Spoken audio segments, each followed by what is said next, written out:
Hello, everyone. I just randomly decided to make a quick video because I haven't done it in a long time. So this is unscripted, completely off the cuff.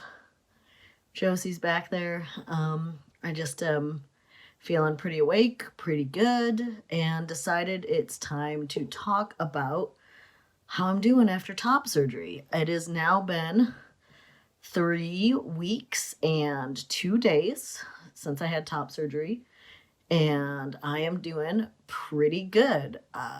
I'm having trouble remembering to take ibuprofen because most of the time I'm not in that much pain unless I'm doing stuff and moving around a lot. Then I'm like, oh yeah, I am in pain. But if I keep up on the ibuprofen every 8 hours, then that's not too bad, the moving around. I am trying to get back on a normal schedule because the last 3 weeks I've basically been sleeping a lot. It's really exhausting going through this kind of healing. And this week I'm trying to get back on a normal schedule, trying to give myself more time to sleep at night than normal and time for naps if needed. But I'm trying to get up in the morning and eat breakfast and go about my day. Don't know if you can tell, but I feel like my voice has continued to drop. I'll talk more about testosterone after top surgery, though. Um, Jumping back to how it went and everything, the surgery itself went well. I took a little bit longer in the post-op area waking up from anesthesia than is normal. So my partner had to wait a long time for me to wake up and be moved to the short stay unit, which is where I spent a couple more hours until I was ready to go home. I went home on the same day, and had a lot of different staff people at the hospital. They were all great. The hospital took really good care of me. I was really glad to have my surgery at a hospital. I know a lot of people have them at like plastic surgery kind of facilities that's all they do. I felt really good having mine at a hospital. The only part that was not super great was the pre-op area I was in. The area was kind of small and it was just curtains separating all the patients, and there were a lot of people down there, and it was just there's no privacy at all. And I was also very worried about COVID because there were just so many people packed in a small space with low ceilings, and I was only separated from other beds by a curtain. So I was not a big fan of the pre-op area, and I was also extremely anxious. I was basically in one long panic attack the entire time before surgery. But my amazing, amazing surgeon, Dr. Tacker here in Portland, she is just fantastic. Can't say enough good things about her. Came to see me before the surgery. It was getting really close to surgery time by the time she was down there. I want to say I was in that area for about an hour. The pre-op kind of area where they have you like wipe yourself down with the antibiotic wipes and get in a robe, and they come and give you all the pre-op medication. And then Dr. Tacker came to check in with me, and I was telling her about how I was like really excited but really, really anxious. And she was like, this is a big deal. This is a hard thing you are about to go through, and it's not normal. This is not something you do every day. This is a big surgery. Like, if you weren't anxious, she's like, I would be worried. She's like, so it's okay that you're anxious. We can give you meds for it, but you're only a couple minutes away from rolling back there, and you're going to be asleep in a few minutes. And just her saying all that just made me just come way down on the anxiety level. Because before that, it was all these new people who I hadn't met before. So many different nurses and doctors came and introduced themselves to me, and they were all nice, but it was just a lot of new people in a new place. I was very overwhelmed sensory wise. I really wish I would have brought my headphones with me. I did not realize I would be in such a noisy space. So that was my biggest regret, was not having my noise canceling headphones with me, because I could not handle hearing all the discussions all around me. It was very crowded in the post-op area early in the morning on a weekday. After surgery, I woke up and felt pretty damn good, honestly, once I woke up. I remember trying to wake up afterwards and not being able to, and them like trying to wake me up and checking in with me, and me just not being able to keep my eyes open. So like I said, it took me a little bit. Felt really good after that, though. The pain meds they give you on the day of surgery are great, just real good stuff. And like by the time we were getting in the car and going home, I was like, man, I feel really good.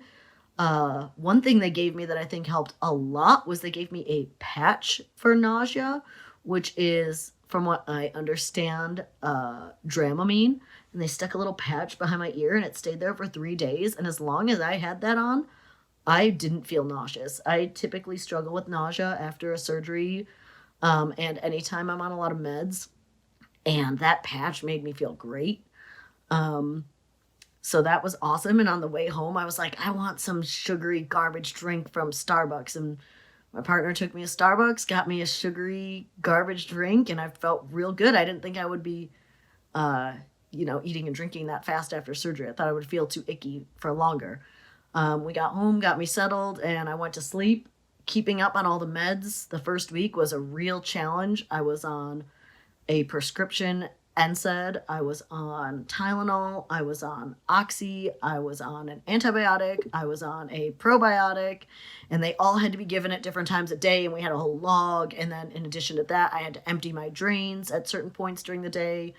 There was a lot of time and energy that just went into managing my medication and care for that first week, especially. The first week was real big.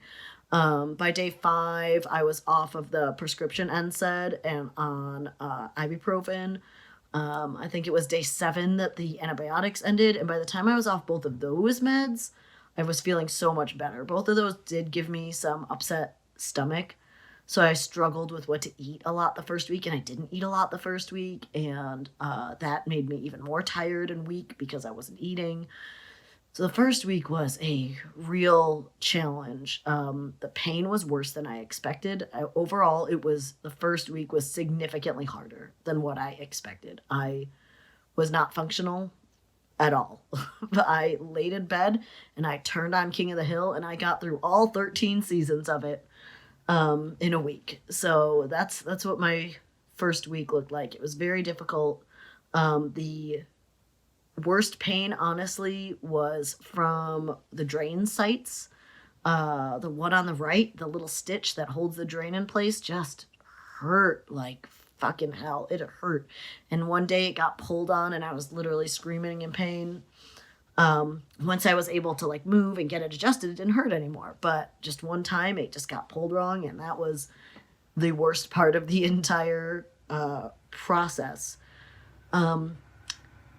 So once I got through that first week and the pain came down, everything started to get a lot easier. But the harder part of all this was the first time I took off the post-surgical binder, which I still have on. It's on under this shirt. You can kind of see the edge here.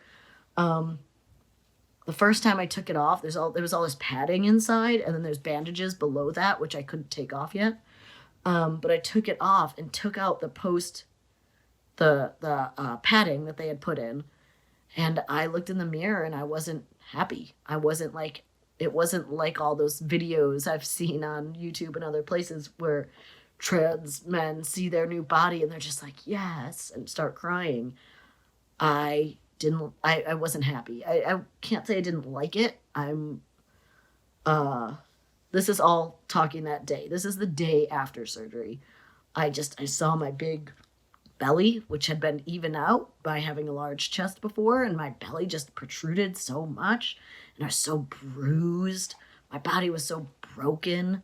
I couldn't even see all of it. There was bandages. My surgeon used different bandages than what I've seen before. They went kind of vertical and covered up my nipples.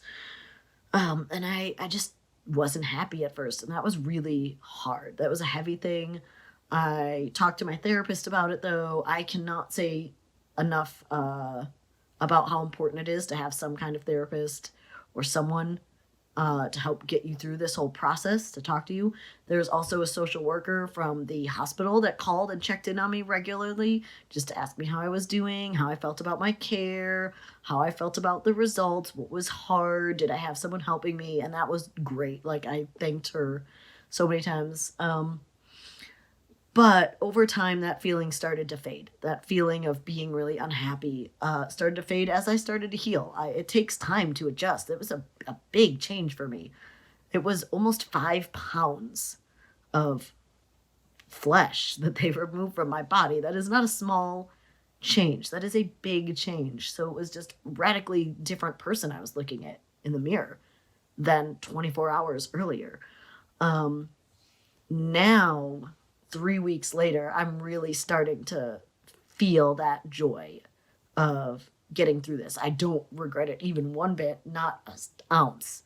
Despite how hard it was harder than I expected, both physically and mentally. But I have my partner to lean on. I have an amazing staff who has been taking care of my business. I've barely done anything the last 3 weeks. I've stepped in on a couple things. I peek at the email, and that's about all I do. I'm ordering product. That's about all I've been doing. My staff is taking care of everything, and occasionally there's something they need to clue me in on, and they do. And so that means I can really focus on healing. I've had a lot of friends the first 2 weeks. Someone brought us dinner or bought us a gift card for dinner every single night for the first 2 weeks, and that was absolutely life-saving. My partner had to work and take care of me and take care of our child and take care of our dogs and take care of the massive amount of housework that comes with having a child and 4 dogs. And there's no way she could have also made dinner every night. There's just no way. So being able to have all those gift cards and meals delivered was an absolute lifesaver. I highly recommend, if you're going to be going through any big surgery, to get a meal train. If nothing else, get a meal train set up for at least the first couple days after surgery, because you and whoever's taking care of you are not going to have time for that. All right. So things definitely got a lot better after that first week, and here in week 3, well, I guess I'm into week 4, more than 3 weeks out. Things are going really good. I noticed the other day that my dysphoria around my chest is gone. It's completely gone. I had a pretty high level of dysphoria around my chest. Unless I was so busy during the day, I would kind of forget about it. But anytime I was out in public, especially with these Zoom calls where you could see your chest, I would always be like hunching down to make sure it wasn't in frame, or putting my arms like this to make sure that you couldn't see my chest at all, because it would make me upset to see it. And that is not a problem. There have been times when I don't have a shirt on over my binder. I do have, I have an undershirt, and then I have a surgical binder, and then I have another shirt on top. Most of the time when I'm around the house, I don't bother to wear another shirt on top. I was out today, so I'm all dressed. And on Zoom calls and whatnot, I don't even care if people see the binder. Everyone who I'm on a Zoom call with knows I had surgery 3 weeks ago. They know what's up. And I have zero shame about people seeing my chest now, whereas 3 weeks ago, I absolutely felt awful every time it was on screen. So that is gone, which is the goal of the surgery. So I'm just really glad that I can just let that go and just be myself and be more comfortable in my body and in the world. With that said, I guess I'll jump over into a little testosterone update, because that's been going on too. I have heard some people say they have to stop testosterone for top surgery. That was not the case for me. They said continue to take it like normal. We're going to continue to check levels like normal. So if anything has changed because of surgery, they'll catch it next time they check my levels. But they were on the low end of normal before, and if anything's going to happen, they're going to go up. So I'm not worried about that. But I am continuing to slowly see changes. The biggest one, I think, is that my voice has lowered more. I keep seeing more fat redistribution. My tummy is so much bigger than it was before, but I'm still the same weight that I was before I started HRT. Just everything has moved from my legs and my butt and my hips all right into my dad gut. I got a real dad bod gut going on here. And that's fine. I'm fine with that. I'm also starting to see more facial hair growth. It's hard to see on my little phone camera, but I got a nice patch on my chin. I did just trim everything up. I get a little bit more in the sideburns now. I did just like trim it all with the clippers the other day because it looks weird when it gets wispy and long. But I am going to, for the month of November, see what I get. I'm gonna do no shave November. I'm gonna shave on Saturday on Halloween, and then I'm just gonna leave it all alone until the end of November and just see what I get, because I think it'll be really fun to compare what I can do this year. I'll be 11 months on T at the beginning of November compared to next year when I'll be almost 2 years on T. I think doing No Shave November for a couple years is going to be a really fun project for me. I haven't done a lot of taking specific pictures or videos to track my changes. I just make these videos when I feel like it, and that's about it. I haven't done like a picture every month or anything. I take selfies when I'm feeling good, like I did today. I felt like I was looking really good and just really happy with the way that I look and the way my hair is being today, and I like this shirt, so I took a selfie today, and they tend to be spaced out enough that I can see the differences that are happening in my face. My face has changed significantly. I'm getting more body hair still, more hair. The hair on my arms and legs is getting thicker all the time. I am a hairy beast. And I'm only 11 months on T, so let's see what's to come. Yeah, so that's the kind of big updates. I guess my big takeaways from top surgery, that if I were going to leave you with anything that I learned from this, is that it was harder than I expected. And I know I've already said that, but it was definitely harder than I expected. I thought, I've been through surgery before. I have had both a C-section and I've had an umbilical hernia repair. And I was like, this is going to be easy. It wasn't easy. It was really hard. I'm still having pain in my incision area. I'm still having pain in my nipples. There was a couple days where I had really intense nipple pain. Everything I had read, said you won't even feel your nipples for weeks and weeks and weeks, if not months. I had really intense nipple pain for a couple days. Contacted my doctor and they said, that's really good. That's your nerves reconnecting. And I was like, cool, this is hell. And they're like, just take more drugs. And I'm like, I don't want to take more drugs. So managing the pain was really tricky for me because I'm really sensitive to narcotics. And that made the whole process really difficult.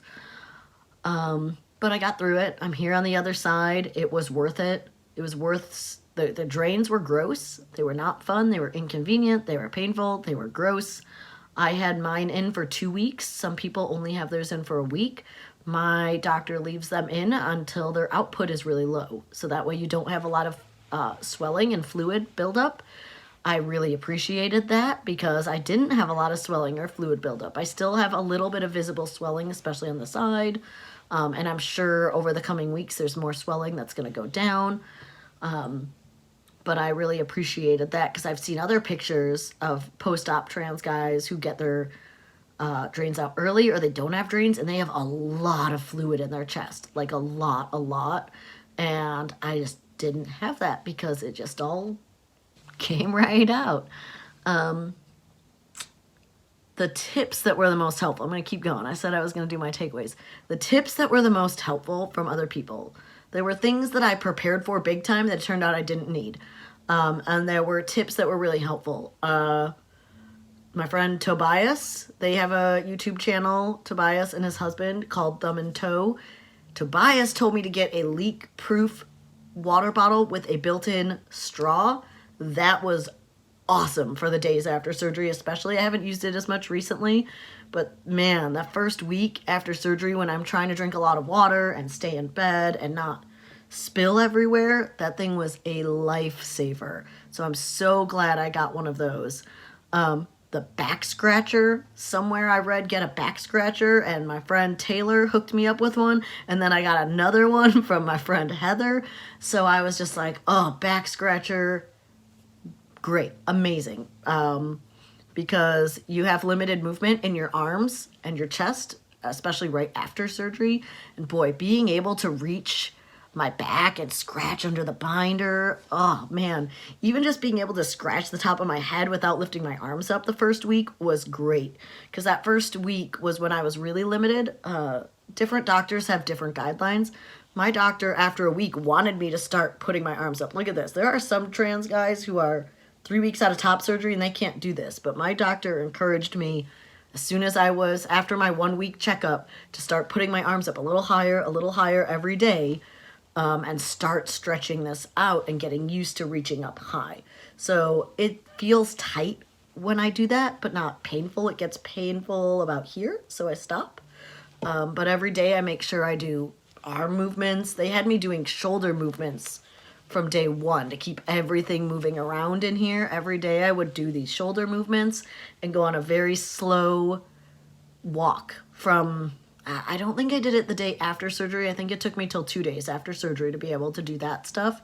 But I would go on a very slow walk through the neighborhood, just 10 to 20 minutes, because it's really, really important you don't just stay in bed all the time.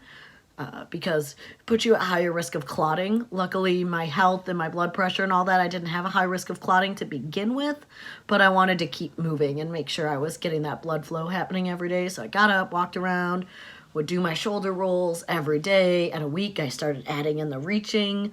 Now I'm purposefully trying to get things off higher shelves and making sure that I can do that movement and that reaching. So that was all really great.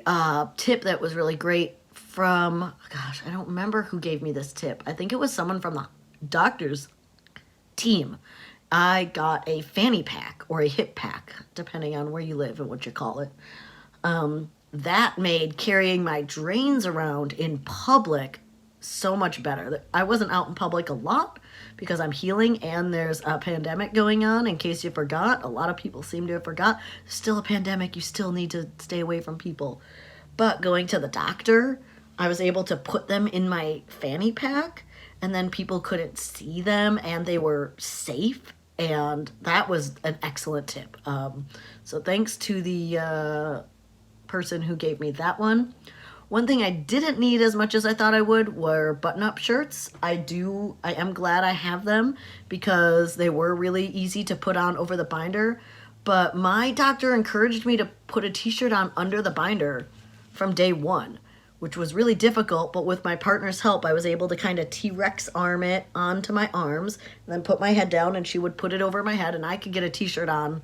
I think I put it on not right after surgery, the next day, 24 hours after. They didn't want me to touch anything or change anything for 24 hours. So the next morning after surgery, when I woke up, we took the binder off, we took the extra padding out, and I put on a t-shirt 24 hours after surgery. So there were people who told me I wouldn't be wearing t-shirts for 6 weeks. I literally put on a t-shirt the day after surgery. It was difficult, and I needed someone else to put it over my head.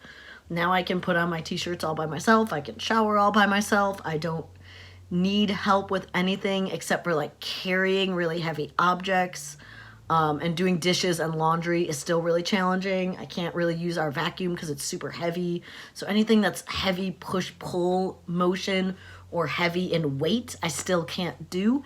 And I'm not supposed to do any of those things for 3 more weeks. So in 3 weeks, that's when I can basically be without restrictions. That's when I can start lifting things, exercising, cleaning like normal, reaching in and pulling things. So it's nice to be where I have some of my restrictions removed, but I have 3 more weeks until all the restrictions are removed. Yeah, if you have any comments or questions about top surgery and my experience, every person's experience is different. The way every doctor handles it is different. If you're wondering, I had double incision, but it wasn't a double incision. I have one long incision that starts way over here, goes up here, goes down, and goes way over here. One giant incision. The end of it's like seriously way back here, with nipple grafts. So that is the type of surgery that I had, which is a big, hard surgery. And I had it here in Portland, Oregon with Dr. Tacker, and she is great. Cannot recommend her enough. Really good work here, but also she's just very kind. has amazing bedside manner, listens to concerns, very, very trans competent. Her staff is very trans competent. I've never been misgendered. I honestly don't know if they've even used gendered language for me, because I think they all just know how to use non-gendered language as much as possible, which is just fantastic. I'm happy to answer any questions about my experience. And I'm sorry this video is kind of rambly and jumping all over the place. I filmed it real spur of the moment, and I didn't write any kind of outline or script. So it was all right off the cuff, just me talking to you from my bedroom. So thanks so much for checking in, and have a good one.